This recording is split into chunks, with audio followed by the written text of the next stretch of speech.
Simulation பற்றி இப்போ பார்ப்போம். ஸோ ஃபஸ்ட்டு நான் 01 நாப்சாக் பற்றி சொல்லிடுறேன். 01 நாப்சாக்ன்றது என்னென்னா, வெயிட் ஆஃப் த ஐட்டமையும் காஸ்ட் ஆஃப் த ஐட்டமையும் கம்பேர் பண்ணி நம்மளுக்கு அதிக ப்ராஃபிட் இருக்கிறது எந்த இதுன்ற மாதிரி சொல்கிறது தான் இந்த 01 நாப்சாக். புரிகிற மாதிரி சொல்லணும்னா, நம்மக்கிட்ட 2 பொருள் இருக்குதுன்னு வச்சுக்கோங்க. ஃபஸ்ட்டு பொருளுடைய ப்ரைஸ் வந்து ஒரு 10 ருபீஸ்னு வச்சுக்கோங்க. அதோடைய வெயிட் வந்து 12 கேஜி அப்படின்னு வச்சுக்கலாம். செகண்ட் ஒன்னுடைய காஸ்ட்டும் வந்து 10 ருபீஸ். ஆனால் அதோடைய வெயிட்டு 14 கேஜி. அப்போ எதை இருப்போம்? 14 கேஜி இருக்கிறதுனா இருப்போம். அப்படி எடுத்தானா வந்து அதிக ப்ராஃபிட் நம்மளுக்கு. ஏன்னா ஃபர்ஸ்ட் ஒன் வந்து 10 ருபீஸ் தான், ஆனால் அதோடைய வெயிட்டு கம்மி. அதே இது செகண்ட் ஒன்னும் அதே 10 ருபீஸ் தான், ஆனால் அதோடைய வெயிட்டு ஜாஸ்தி. அப்போ என்ன ஆகும்னா, அது இந்த 14 கேஜிஸ் இருக்கிற அந்த இதை எடுத்தோன்னா நம்மளுக்கு ப்ராஃபிட். அதான் இந்த கான்செப்ட். அதே கான்செப்ட் தான் இந்த நாப்சாக். ஸோ இந்த நாப்சாக் என்ன செய்யும்னா, ஒரு எந்த ஆப்ஜெக்டை எடுத்தால் நம்மளுக்கு அதிக ப்ராஃபிட் வருது, அதிக வெயிட் இருக்குது, கம்மியான ப்ரைஸ் இருக்குது, அதை பார்த்து சொல்கிறதுக்காக தான் இந்த நாப்சாக். நம்ம வந்து எக்ஸ்பெரிமெண்டலாக ட்ரை பண்ணோம்னா கொஞ்சம் நிறைய கன்ஃபியூஷன்ஸ் வரும். இது வெயிட் அதிகமாக இருக்கா, இது ப்ராஃபிட்டாக லாஸான்ற மாதிரி நிறைய கன்ஃபியூஷன்ஸ் வரும். ஆனால் இந்த வெப்சைட்டில் வந்து இம்ப்ளிமெண்ட் பண்ணி பார்க்கும்போது ஈஸியாக வந்து நம்மளால் வந்து தெரிஞ்சுக்க முடியும் எது அதிக ப்ராஃபிட்னு. வெப்சைட்டுக்குள்ளே போகலாம். ஸோ எடுத்தோடனையும் வந்து இங்கே maximum weight of the knapsack அப்படின்னு சொல்லிட்டு இங்கே வந்து நாப்சாக்ல வந்து எவ்வளோ வெயிட் இருக்குது, எவ்வளோ வெயிட் தாக்கு பிரிக்கும் அப்படின்ற மாதிரி செட் பண்ணுறதுக்காக இது 10ன்னு தரேன்னா 10 தரேன்னு வச்சுக்கோங்க. இந்த 10 கேஜி வரைக்கும்னா வந்து இதால் வந்து ஹோல்டு பண்ண முடியும். அதாச்சும் 1லேருந்து 10க்குள்ளனா அந்த நம்பர்ஸ் வந்து வர மாதிரி இருக்கும். அதை நான் சொல்கிறேன், பொறுமையாக சொல்கிறேன். இதை வந்து ஒன்ஸ் செட் பண்ணிட்டா திரும்ப வந்து மாற்ற முடியாத மாதிரி நான் இந்த வெப்சைட்டை செஞ்சுருக்கேன். ஆனால் ரெஃப்ரெஷ் பண்ணிவிட்டு மாற்றிக்கலாம். செட்டுன்னு தந்தோடனையும் இந்த மேக்ஸிமம் வெயிட் 10ன்னு வந்துடுச்சா, இதை வந்து மாற்றி 17 தரேன். ஆனால் செட்டுன்னு தந்தால் வராது. ஏன்னா வந்து இதில் இருக்கிற கொஞ்சம் இஷ்யூஸை வந்து சார்ட் அவுட் பண்ணுறதுக்காக இந்த மாதிரி நான் செட் பண்ணியிருக்கேன். எவ்வளோ தான் ட்ரை பண்ணாலும் இது வராது. ஸோ ரெஃப்ரெஷ் பண்ணிவிட்டு திரும்ப 10ன்னே தரேன். 17 தரும்போது புதுசாக 17 தரும்போது செட்டுன்னு தந்தால் 17ன்னு மாறிடும். ஸோ இந்த 17ன்றதுக்குள்ளே தான் இங்கே வேல்யூஸ் வந்து தர முடியும். ஸோ ஃபஸ்ட்டு எடுத்தோடனையும் இந்த வெயிட் ஆஃப் த இதை சொல்லிடலாம். வெயிட் வந்து நீங்கள் எப்படி சாப்பிடணும்னா, இந்த 17க்கு உள்ளே இருக்கிற மாதிரி எத்தனை வெயிட் இருந்தாலும் தந்துக்கலாம். 6 அதோட வேல்யூ எவ்வளோ வேணாலும் தந்துக்கலாம். 458னா அதிகம் இது.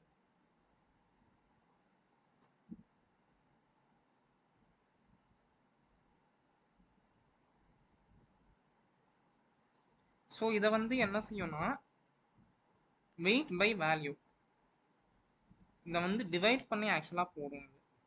458 டிவைடட் பை 6 தான் வந்து இந்த வேல்யூ வரும்.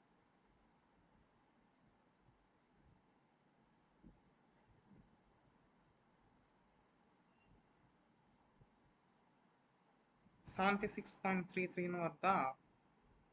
76.33.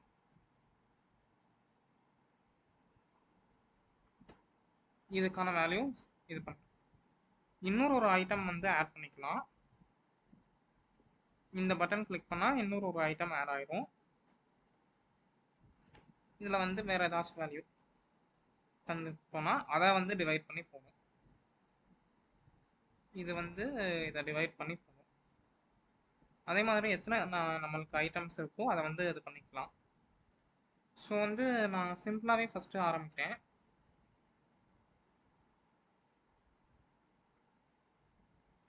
இந்த இன்புட்லாம் மாற்றிக்கலாம்.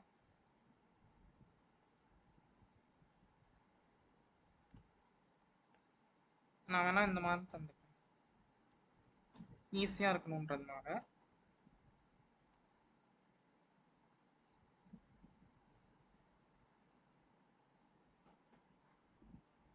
ஸோ ஈஸியாக சிம்பிளாக இருக்கிறதுனால இந்த மாதிரி வேல்யூஸ் தந்துக்கிறேன்.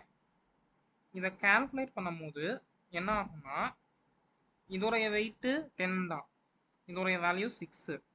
ஸோ ஆவரேஜாக 0.60 வருது. இதோடைய வெயிட்டு 100, 6ன்றப்ப 0.06 வருது. இது 100, ஸோ இது வந்து 0.60ன்றப்ப இதோட தான் வருது. அப்போ ப்ராஃபிட் எங்கே இருக்குன்னா, இதில் வந்து ப்ராஃபிட் அதிகமாக வரும், இல்லை இதில் ப்ராஃபிட் அதிகமாக வரும்.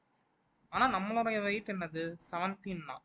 அப்போ 17க்குள்ளே இந்த வெயிட் இருக்கணும், அதே சமயம் ப்ராஃபிட்டும் வந்து அதிகமாக வரணும். ஸோ இதிலிருந்து இந்த ரெண்டு இதில் ஏதோ ஒன்று வரும், அது 17க்குள்ளே இருக்கணும். அப்படி இருக்கும்போது அநேகமாக இந்த ஃபர்ஸ்ட் ஒன்னா வந்து வரதுக்கான சான்ஸ் இருக்கு. ப்ராபபிளி இந்த ஃபர்ஸ்ட் ஒன்னா வரதுக்கான சான்ஸ் இருக்கு. இது ஈஸியாக இருங்க செக் பண்ணி. Maximum value 6. So maximum value இந்த ரெண்டுத்துல இருந்து ஏதோ ஒன்று. Selected item 1. எத்தனை நம்பர் ஆஃப் ஐட்டம் செலக்ட் ஆகிருக்குன்னா இந்த ஒரே ஒரு இதுதான் செலக்ட் ஆகிருக்குன்ற மாதிரி சொல்கிறாங்க. இந்த ஃபர்ஸ்ட் ஒன்னா, ஏன்னா அதோடைய வேல்யூலாம் வந்து வெயிட்டு 17க்குள்ளே இருக்குது, வேல்யூ வந்து அதிகமாக இருக்குது.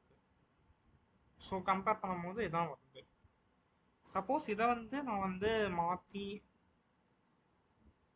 6ன்னு தரேன்னா, அப்போ maximum value selected item 3 and 1. இங்கே இருக்கிற 3 அப்புறம் 1ன்னு வருது. ஏன்னா ரெண்டுத்தையும் ஆட் பண்ணும்போது 16 தான் வரும். ஸோ 10 + 6 வந்து 16ன்றனால 16ன்றனால இது வந்து 17க்குள்ளே இருக்குது. அப்போ வந்து 1 and 3 ரெண்டுத்தையும் செலக்ட் பண்ணி 3 and 1 தருது. Maximum value 66. இதுதான் இந்த நாப்சாக் சிமுலேஷன். இதே இதில் வந்து கால்குலேட்டரும் அப்பர் பவுண்ட் கால்குலேட்டர், அதுக்கப்புறம் நார்மல் கால்குலேட்டர்லாம் இருக்குது. ஒரே பேஜில் வந்து இதுக்கெல்லாம் யூஸ் பண்ணிக்கலாம். இந்த அப்பர் பவுண்ட் கால்குலேட்டர்ன்றது வந்து என்னென்னா, சும்மா நம்மளுக்கு செக் பண்ணுறதுக்காக மேக்ஸிமம் வேல்யூ என்ன இருக்குன்றதை பார்த்து வந்துக்கலாம். இது என்ன வேல்யூ வேணாலும் தரலாம். நம்ம 17 போட்டிருக்கறனால 17 செக் பண்ணலாம். கரண்ட் வேல்யூ வந்து 10ன்னு எடுத்துக்கலாம். கரண்ட் வெயிட் 10ன்னு எடுத்துக்கலாம். அதுக்கான ரெஸ்பெக்டிவ் வேல்யூ 6 ன்னு சொல்லியிருக்கும் போது அதோடைய அப்பர் பவுண்ட் என்ன? ரிமைனிங் ஐட்டம்ஸ் இது ரெண்டையும் ஆட் பண்ணி போட்டோம்னா 106, 66. இது ரெண்டையும் ஆட் பண்ணி போட்டுக்கலாம், இது அப்பர் பவுண்ட் செக் பண்ணுறதுக்காக. ஸோ கால்குலேட்னு தந்தோம்னா அப்பர் பவுண்ட் வந்து என்னன்றது காமிக்கும். இந்த வேல்யூ தான் இதோடைய அப்பர் பவுண்டுன்ற மாதிரி காமிக்கும். இது தனி.